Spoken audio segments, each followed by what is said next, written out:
Mardi 6 février, bonjour à toutes et à tous et bienvenue sur Grand Lille TV.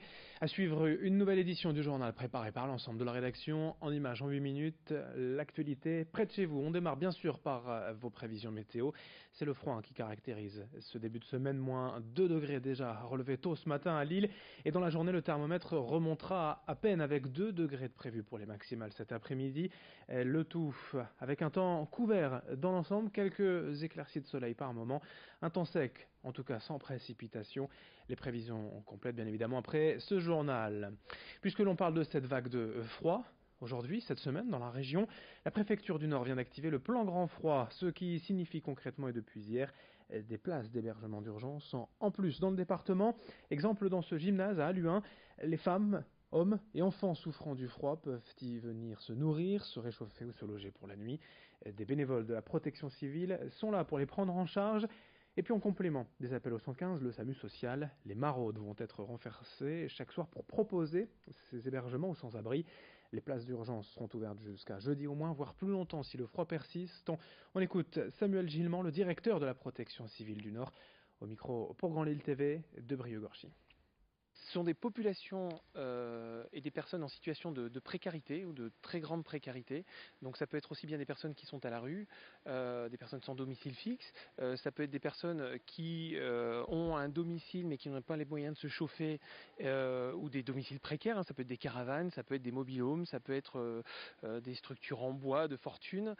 Toutes ces personnes-là vont être orientées par le SAMU social, par le 115 et nous allons les héberger pendant quelques jours. Autre actualité à la une, la lutte contre les propriétaires malveillants et les logements insalubres. Dans les prochains mois, la nouvelle loi Allure va permettre aux mairies de délivrer des permis de location, leur permettant tout simplement de contrôler la décence des biens alloués. Les propriétaires souhaitant mettre sur le marché leur logement devront obtenir l'autorisation de la mairie, laquelle aura un vrai droit de regard sur la taille du bien, sa vétusté ou ses équipements. En cas de souci, les propriétaires devront faire les travaux nécessaires et pourront même être verbalisés en cas de manquement. Dans la région, la ville de la Madeleine devrait tester le dispositif d'ici le mois de juin. Explication avec le maire Sébastien Leprêtre au micro d'Idil Gunaï. Très concrètement, si on est propriétaire d'un bien qu'on souhaite louer, et ça peut tout à fait se trouver, il n'y a pas que des marchands de sommeil à la Madeleine, il y a aussi des gens bien intentionnés qui veulent louer un bien immobilier qui leur appartient, et c'est heureux, et c'est une démarche qu'il faut aussi saluer, parce que ça contribue à réduire la crise du logement.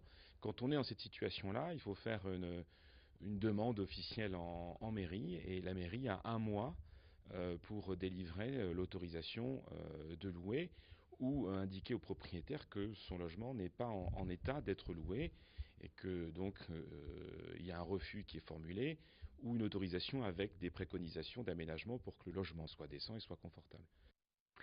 L'actualité politique est également à Ouascal. Le conseil municipal promet d'être quelque peu agité et tendu ce soir.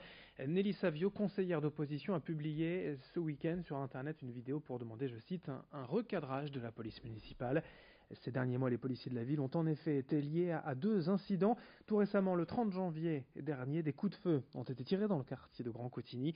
Et puis en septembre, cette course-poursuite en pleine rue devant une école primaire qui avait fait un blessé parmi les enfants. Ce soir, donc, lors du conseil municipal, l'élu de La République En Marche demandera de revoir les missions de la police municipale afin d'éviter de nouveaux incidents qui pourraient, selon elle, s'avérer dramatiques pour la population et les fonctionnaires de police eux-mêmes. On l'écoute, Nelly Savio au micro d'Idil Gunaï.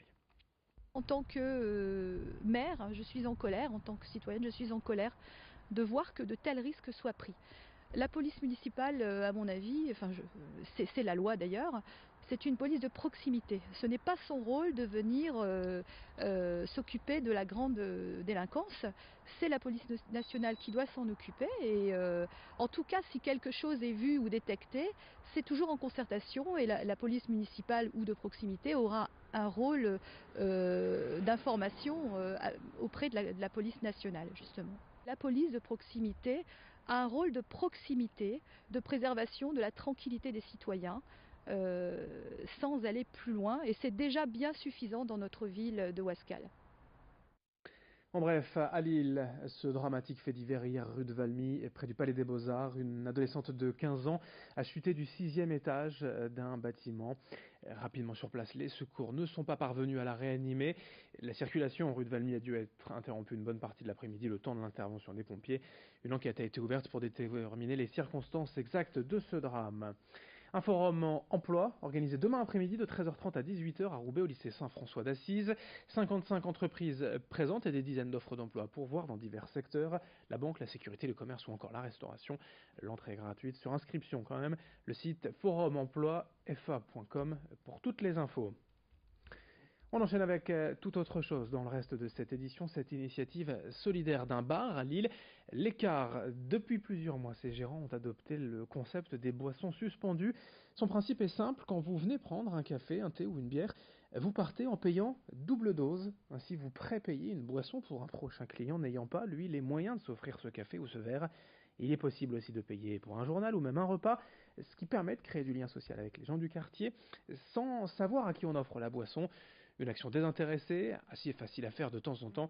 Explication avec la gérante de l'Écart, c'est rue Jeanne d'Arc à Lille. Joël Warnow l'a interrogé pour nous. C'est une invitation.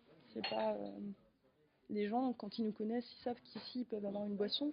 Ils le savaient déjà avant, par principe de sympathie et de solidarité. Mais maintenant, en fait, comme ça rajoute une invitation, c'est encore plus peut-être facile, peut-être ça peut rendre les choses encore plus faciles pour une personne de venir parce qu'elle sait d'avance qu'elle pourra regarder le tableau et voir si elle peut avoir une boisson.